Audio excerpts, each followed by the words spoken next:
Walt Disney Pictures presents Dinosaur. Are you ready? Here we go.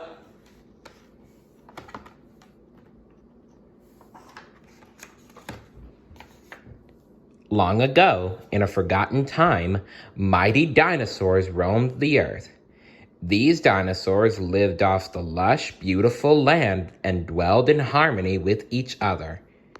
Yes, and this place here is the dinosaur nesting grounds. You know, it kind of reminds me of the Great Valley from The Land Before Time. One day, an enemy carnivore was looking for food. Invaded a peaceful colony of iguanodons. A mother iguanodon defended her nest of eggs, but one of the eggs got taken from the nest and went on a wondrous journey. The egg had been taken away by a hungry lizard who then dropped it into a river. The egg floated downstream and was snatched up by a pteranodon. This huge bird carried it across a wide sea. During the flight, the pteranodon dropped the egg above a small island. Luckily, the egg landed on a soft pile of leaves.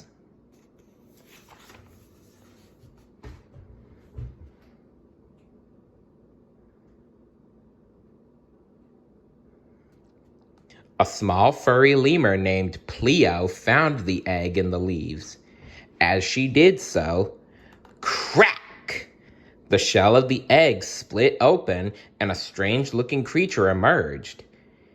"Dad, look!" she cried as she cradled the infant iguanodon in her arms. Pleo's father, Yar, cautiously came near, followed by a young lemur named Zinni. "It's a cold-blooded monster from across the sea," Yar said. "Get rid of it!" But as Pleo tenderly held the happy baby, her heart opened up to him. She knew he was lost and alone. Even Yar saw the teeny orphan needed a home. So they decided that the baby iguanodon would become a member of their family. Aww. Adoption. The lemurs named the baby Aladar. He grew up to be big and strong. Despite his large size, Aladar was never too big to play with his lemur friends, especially Pleo's daughter, Suri. One day, Suri and her friends shrieked with delight as they raced through the trees toward Aladar. "Oh no!" Aladar jokingly cried. "Attacking lemurs!" All the lemurs jumped on Aladar and started tickling him until he couldn't take it anymore. "Okay, Uncle, you got me," laughed the ticklish dinosaur. "Come on, pick on someone your own size." Pleo interrupted their game. "All right, guys, break it up," she said. Sorry about that, folks. Anyway, remember the courtship ceremony? You're going to miss all that smooching. The courtship ceremony was a yearly ritual when the young lemurs chose their mates. "Go find Zinni," Pleo said, smiling at Aladar. "He's rehearsing pickup lines somewhere." Aladar found Zinni near the beach rehearsing his lines. Zinni was confident he could find a mate. But when he arrived at the ritual tree for the ceremony, he got tangled in the vines. By the end of the ceremony, he was the only lemur without a mate. Poor Zinni. Aladar knew how Zinni felt. As the only iguanodon on the small island, Aladar wondered whether he himself would ever find a mate. "Don't worry, Zinni," Aladar said, cheering Zinni up. "You always have next year." Suddenly, a bright light flashed through the night sky. All the lemurs looked up in amazement. Across the sea, a giant comet fell to the earth. The power of this comet hitting the earth It caused a huge wave of fire. It was heading straight for the island.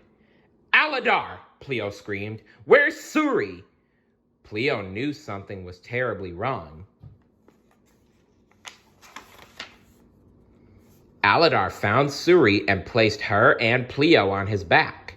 Then Yar and Zinni jumped on. With his family together, Aladar ran to escape the hot flames which were close behind him. Run, Aladar! Run! Shouted Pleo. With the flames at his tail, Aladar jumped into the sea and carried everyone to safety on the mainland. Sadly, Lemur Island was destroyed. Oh no. That's awful. So Aladar and his family started looking for a new home. Oh dear.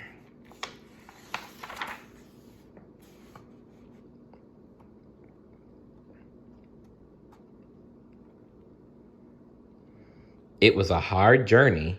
There was no food or water, but the brave group continued full of hope. Suddenly, the ground began to shake. A huge dust storm approached them. Before they knew it, the group was surrounded by a herd of dinosaurs.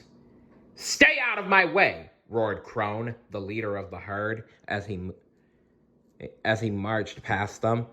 You heard, Crone, move it, added Crone's Lieutenant Bruton. Aladar and the others were amazed. Look at all the Aladars, Suri cried. Suri's talking about the Iguanodons, of course.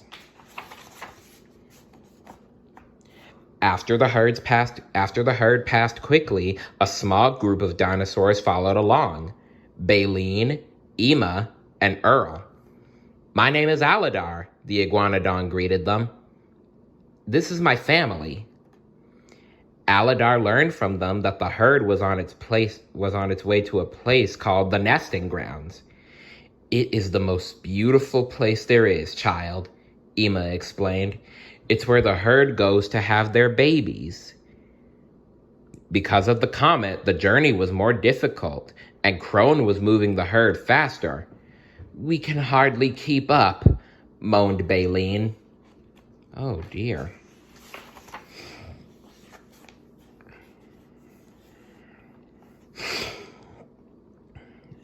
Aladar wanted to help his new friends, so he ran ahead to speak to Crone.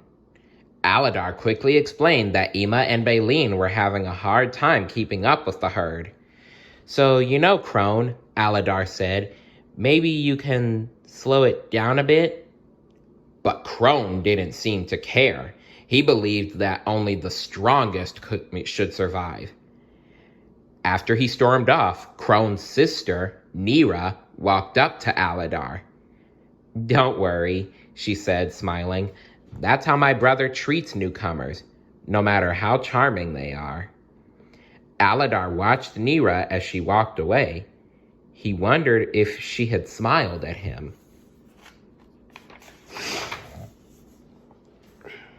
The next morning, the herd needed to reach a distant lake, but first they had to cross a large desert.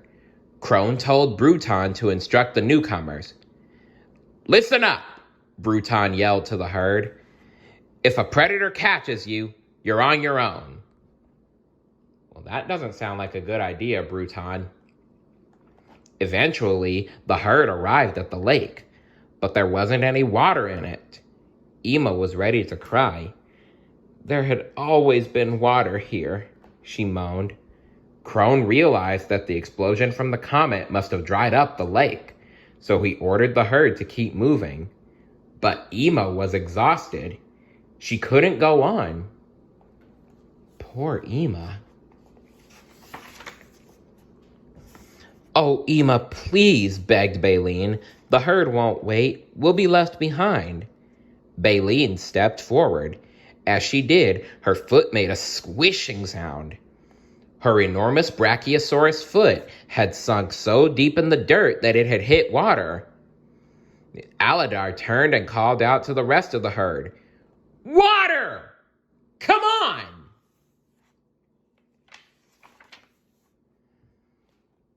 Later, Aladar told Nira that the herd should be kinder to its weaker members. Everyone counts, Aladar explained. If we all look out for each other, we all stand a better chance of getting to your nesting grounds. Nira was surprised to hear Aladar speak so strongly. Never before had she heard such compassion. Meanwhile, Crone watched Nira and Aladar from a nearby hill. Seeing his sister and Aladar together made him angry. Jealous much? Suddenly, a voice cried out in pain, "Crone!" Crone turned to see Bruton was badly hurt. When Crone asked Bruton who had hurt him, Bruton gasped, "The Carnotaurs!" "They never come this far north," Crone said.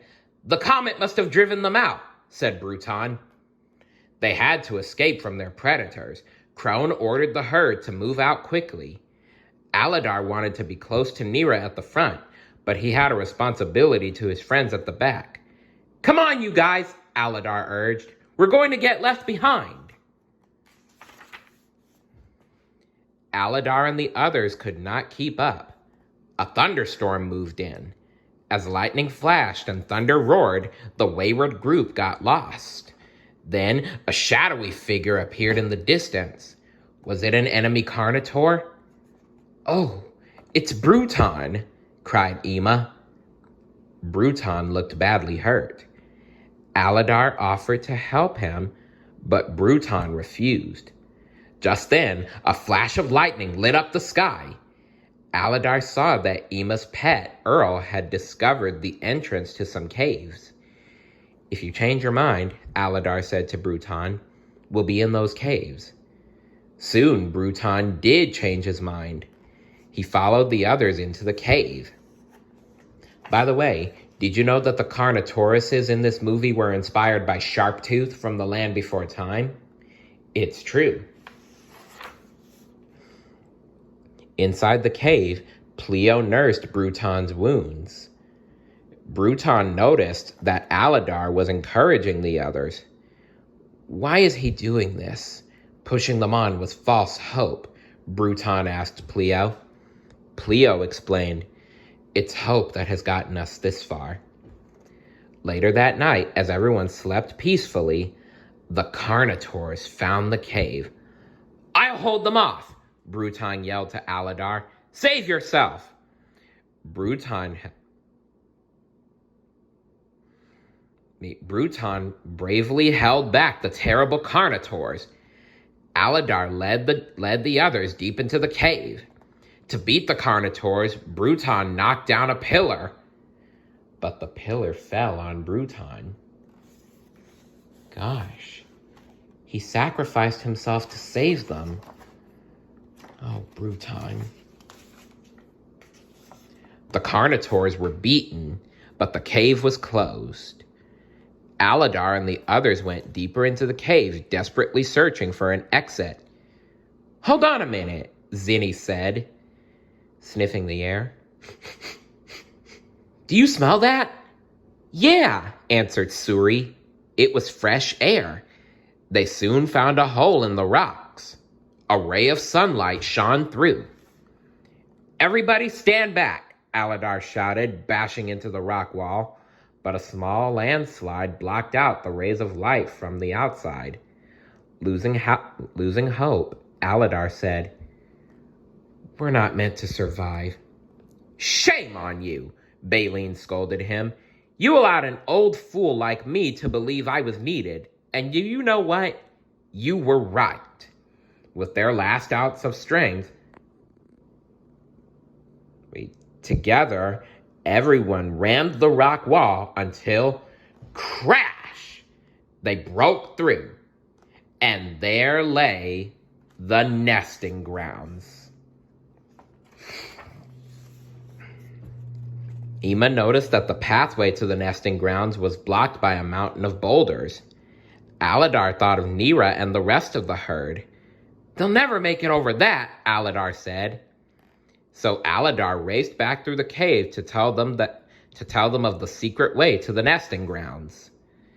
Aladar found Crone trying to make the herd go up the dangerous landslide that led to the nesting grounds.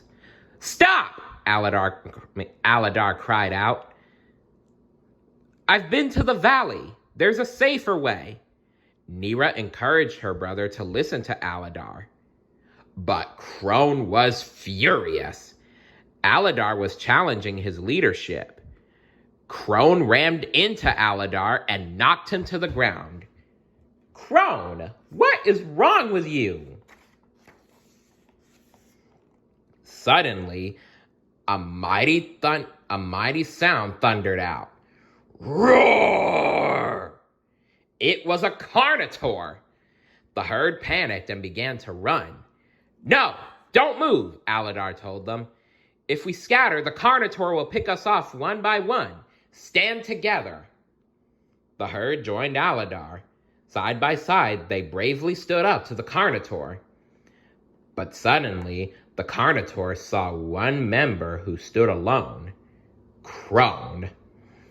The Carnotaur charged Crone. Aladar and Nira tried to help him, but they were too late. Crone fell to the ground.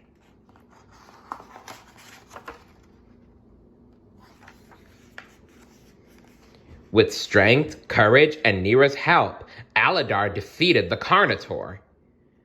The herd cheered wildly. Then Aladar led everyone peacefully to the nesting grounds. With Nira by his side, Aladar said proudly, "Welcome home." Weeks later, they gathered together to see a joyful event. A tiny egg cracked open. A beautiful Iguanodon baby was born. "He looks just like me," Aladar announced.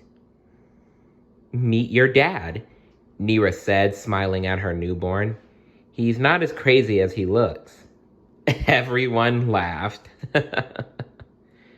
At long last, the lemurs and Aladar had found a wonderful new home. The end. What was your favorite part of the story? And what would you do if you lived back in the time of the dinosaurs, also known as the Mesozoic era?